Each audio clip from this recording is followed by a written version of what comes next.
Hey there, Internet. I'm Annie. I'm Kit. And I'm Mac. And this is the JEM Jam, where we do an episode-by-episode recap of the 1980s cartoon JEM and the Holograms because it is truly outrageous and truly, truly spoopy. It's Trick or Techrat. It's Trick or Techrat, Season 2, Episode 16, aka Episode 42. It's our Halloween special. So this is an episode written by Misty Stewart Taggart. She wrote one other episode for us, and it was Aztec Enchantment. Oh.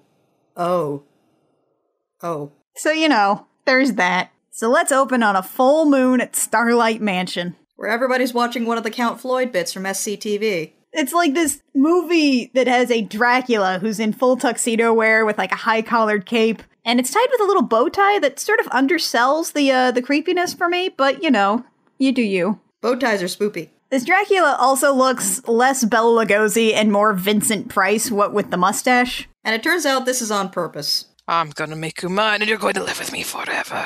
He's been threatening a lady, as you do, as a Dracula. And it turns out this Vincent Price reference is basically made directly for me. In case some of you are new here, Annie really likes Vincent Price. He was a delight. He was living his best life. Just as the lady in the movie screams because Vincent Von Ghoul has officially gotten too close, into the room barge Ashley and I think Chrissy wearing goofy masks. Of course, everybody starts screaming, especially Terry, because she's terrified. Terry's a little girl with pigtails. This is her only, focus episode. She barely gets any lines throughout the rest of the show.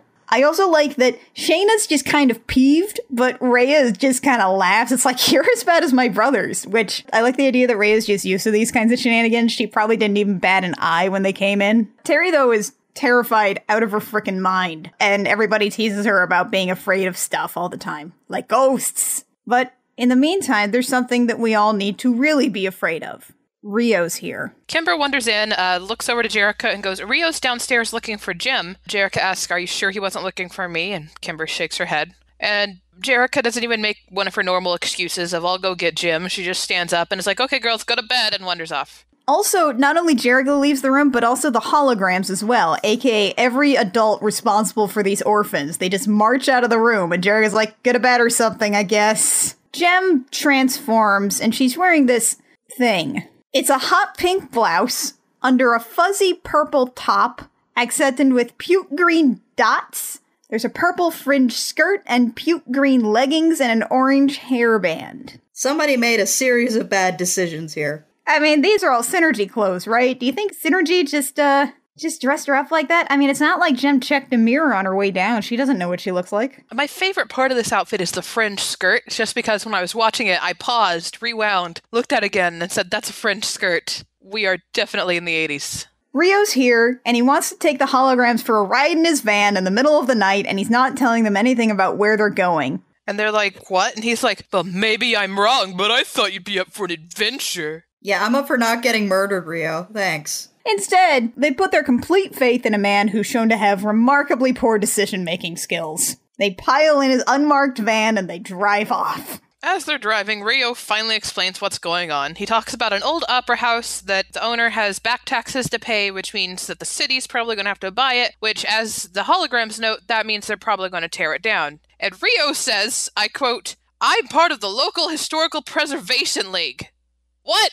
He's on the board. Since when, Rio? You don't have a rich inner life, Rio. Stop trying to kid us. There's also a point where Kimber's like, they'll have to tear down the opera house, and Aja pops into the screen with, and put up a parking lot. And she just stares at the camera for a second. It's pave over paradise and put up a parking lot. If it were called the Paradise Opera House, you might have grounds to make that joke. As it is, you're just being awkward. I just imagine there's a beat of silence while everybody just sort of stares at her, and then Aja just sort of grumbles and stares out the window and aggressively hums Margaritaville. So we have this weird moment here where Jem says, well, what can we do to help, Rio? And then we do a fade cut to a shot of them arriving outside the opera house, and Jem immediately says, I think a Save the Opera House benefit concert is a great idea, Rio. We skipped one line there. We skipped one line, which was Rio saying, why not a benefit concert? Why did we do a fade cut to them arriving out there?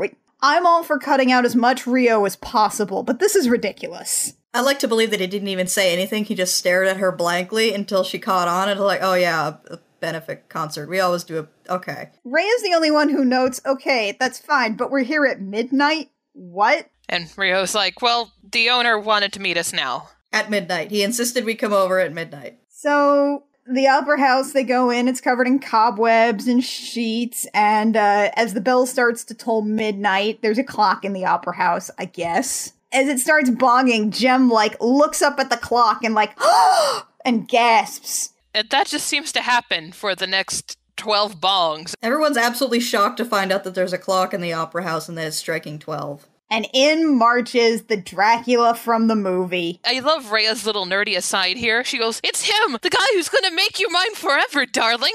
She mimics the line from the movie and everything. Rhea's a turbo nerd and I love it. So, Vincent Price. It's not Vincent Price, but it's Vincent Price. Frederick Vincent. We're just gonna keep calling him Vincent Price. It's Vincent Price. Or Vincent Von Ghoul. I kind of switched between the two in my notes. So Vincent Price has sunk everything into the opera house, which means he lives here now. And he's in costume all the time. He's got that high-collared cape constantly. He's got his life figured out. And Jem's like, all right, how about a benefit concert on, quote, Halloween Eve? Does she mean the night of October 30th? Or on Halloween night? Because All Hallows Eve is silly. Back at Starlight Mansion, everyone's here, including the holograms, the Starlight Girls. They're all gonna pitch in, and also Dance is here. Yay, Dance. Everybody's like, I'm working on this, and Dance is like, I'm choreographing a new dance number. We know, Dance. We know. That is always what you're doing, Dance. That is your only contribution, Dance. Shayna is, quote, designing the most deliciously haunting costumes, though. Ashley is like, I want to be something really scary. I want to be something so scary. It's going to be great. And then she has her mask from when she spooked everybody out at the movie and throws it at, I just keep calling her Pigtails, Terry. She throws it at Terry, who legit throws herself back about 5 feet and screams. And also brings her pumpkin she was carving with her, so it crashes to the ground and splatters all over everything. That thing fell like 12 inches. She hates Halloween! She hates it! Terry needs to get into the Halloween spirit. With a song!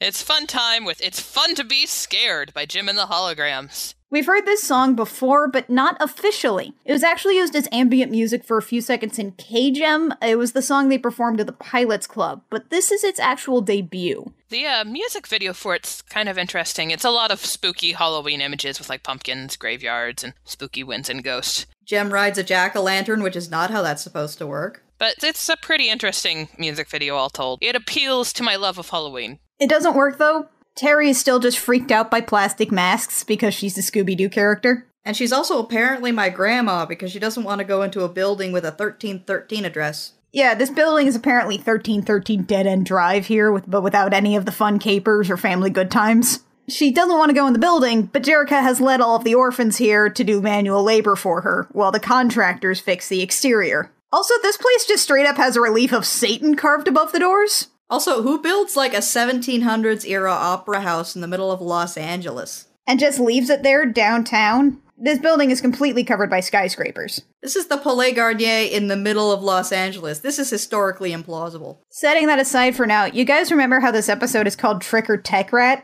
Let's actually get to the Techrat part. And Techrat is there revealing to Eric one of those little machines that you put a coin on and it reaches a hand out and grabs it and pulls the coin back in. You say that as though that thing actually has a purpose. That one does, but this one doesn't. It's just the hand. It's just a hand that sticks out of a box and waggles. He built a hand in the box, and he's the happiest I have ever seen Techrat. And then the Misfits come in and he protectively clutches at it. He loves his hand in a box. And he protectively clutches his arms around it, hugging it to his chest, just staring at them as Pizzazz is like, Eric, look at this! Jim is giving a... And Eric's like, Jim's giving a benefit concert. So what? This happens literally every other day. I have a question. This was not a pre-scheduled meeting. The Misfits just came in to see Eric. Do Eric and Techrat just hang out? I think they might. Because Techrat's like, check this out. I met a hand in a box and it waggles around. And Eric's like, that's really great. That's real neato. And while Eric is telling Pizzazz to just do her own thing, he's actually got her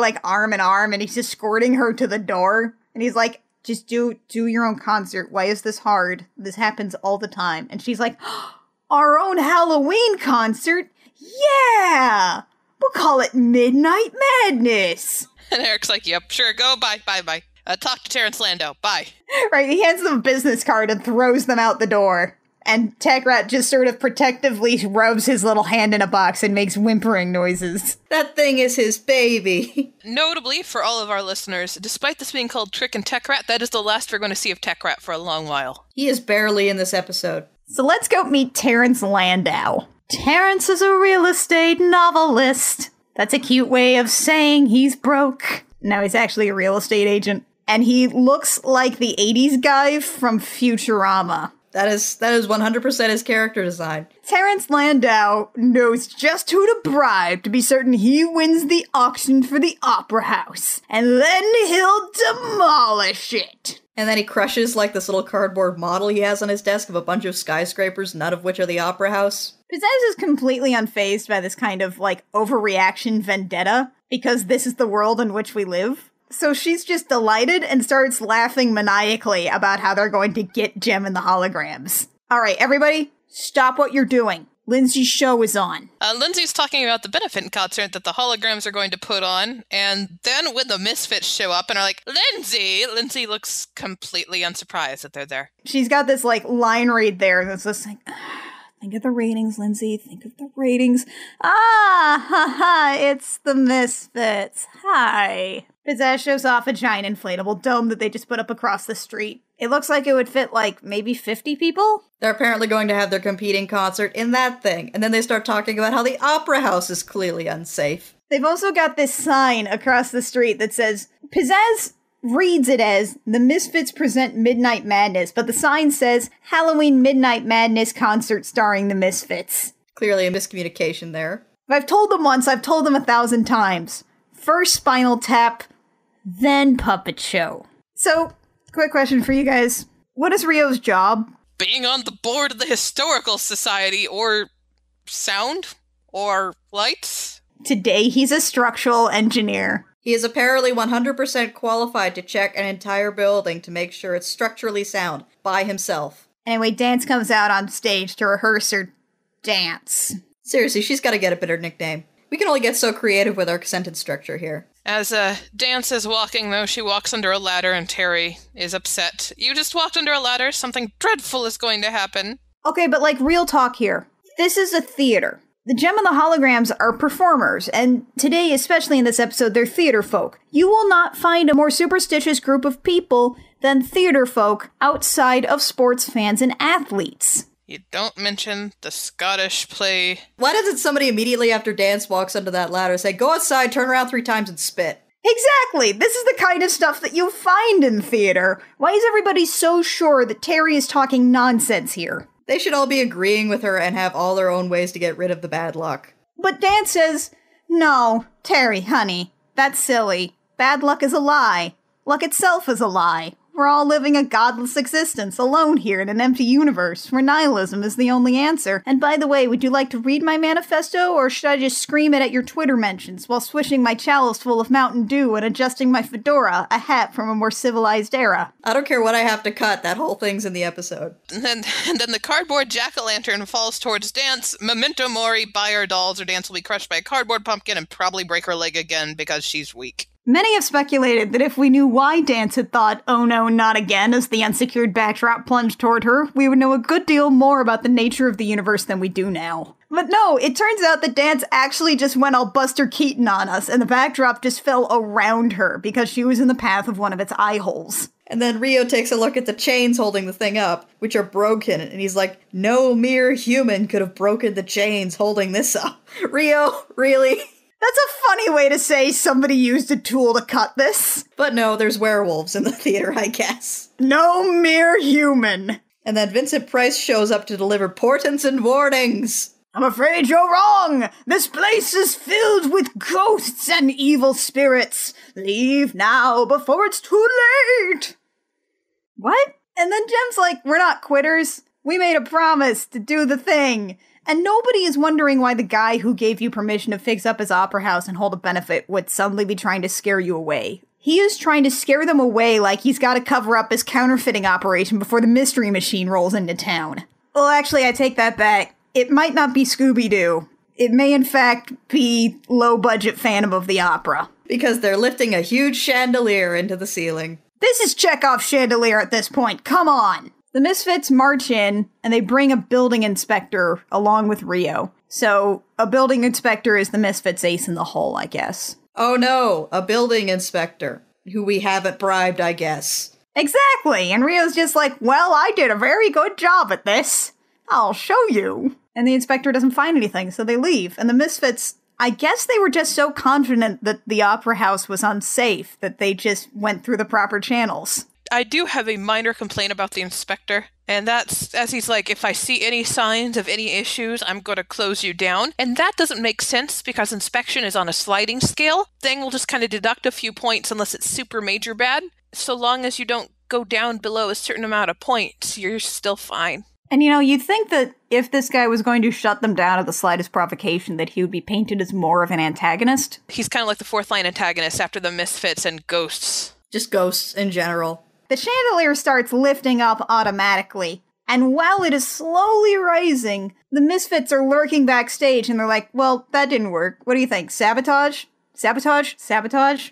It's a mirage? Yeah, let's do it. Then they get spooked by a panel opening backstage with a creepy hand coming around and groping around. That's definitely not Techrat's hand in a box. And then they all scatter, shrieking. This is where we get a song, I guess. The Misfits Don't Look Now. This is their spooky Halloween song, and frankly, it's way better. It is way better. Again, it's a Halloween episode, so this music video, there's a lot of spooky, scary images. Ghosts terrify Terry. My favorite part is there's this one point where the screen is black, and then like an anatomically correct skull comes out shimmering in the light, and it's attached to this really creepy looking mummy, which falls forward. That's my favorite part, because the animation on the skull is amazing. The whole music video isn't, spectacularly animated, but there are some small moments that are surprisingly good looking. There are just parts of these music videos in this episode, which obviously had higher budgets than some of the other episodes we've seen. And then the song's over, because this place is haunted, according to the song. And the Misfits run out. Pizzazz is like, I am a true believer ghosts exist, and they want to eat our blood. We're going to leave.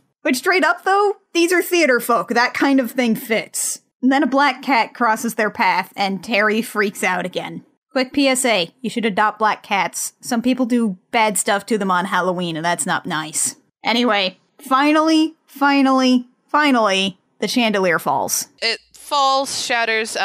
Terry, I think, is the one that's remaining staring up at it, and she's grabbed and yanked back. And she's immediately like, you wouldn't listen to me, I tried to tell you. Vincent Price shows up again, and he's like, you must leave now! And then they turn around and he's gone! What? It's not as though he could have just walked away while our backs were turned. No, he must have vanished. So, Halloween Eve? Halloween night? We're not sure.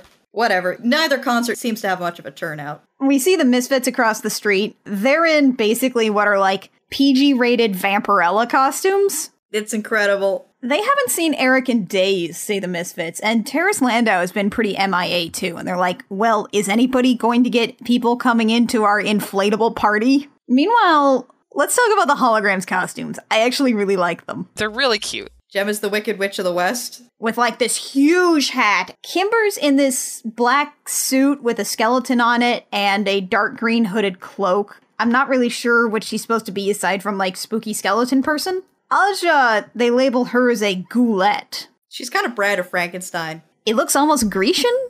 Meanwhile, Shayna's a very fashionable devil. Rhea is a toilet paper mummy? Did they not finish Rhea's costume in time? Did Shayna forget to do Rhea's costume? And they're like, gauze, toilet paper, you're a mummy. They couldn't even be like, hey, Synergy, just make her look like a cool mummy for a while. They're like, no, toilet paper. Aw, poor Rhea. And they're all talking about the evening they have set up, and then a whole wall of the dressing room, which I guess was supposed to be a mirror, but they never noticed that it's definitely a monitor before right now springs to life, and then a cartoon zombie starts laughing at them. And it threatens them that if they go on stage to do this concert, it will be their last. Anyway, the screen cracks, and then they're like, oh, I guess that's over then. Back on the stage, Dance's outfit looks like one of those Halloween costumes from magazines from the 1920s. It's a kitty cat costume. Ashley's a pirate, and she's even got a fancy goatee done up in face paint. It's a good touch. I don't know how that's really, really scary, but pirates are cool. And Terry is Raggedy Ann. So the entire stage starts rumbling, and the lights flicker, and eerie laughter fills the auditorium, and Terry just takes off screaming. Terry's having the worst day. Why are they making her attend this thing? Is this some kind of a weird punishment? Is this some kind of, like, immersion therapy? You gotta get into the spirit of Halloween, Terry, and until you do, we're gonna keep subjecting you to Halloween stuff. So Terry runs off backstage, and she gets startled by a giant statue that they just have singing in some corridor somewhere. And then a trapdoor opens. There's a trapdoor in the opera house. There's a trapdoor in the opera house backstage. The people who designed this seem to have been confused about the difference between opera house and cartoon haunted house. This is Magic Island all over again. The trapdoor closes by the time Jem gets there, so she returns to the stage and it's like, I can't find her anywhere. So the building inspector is back.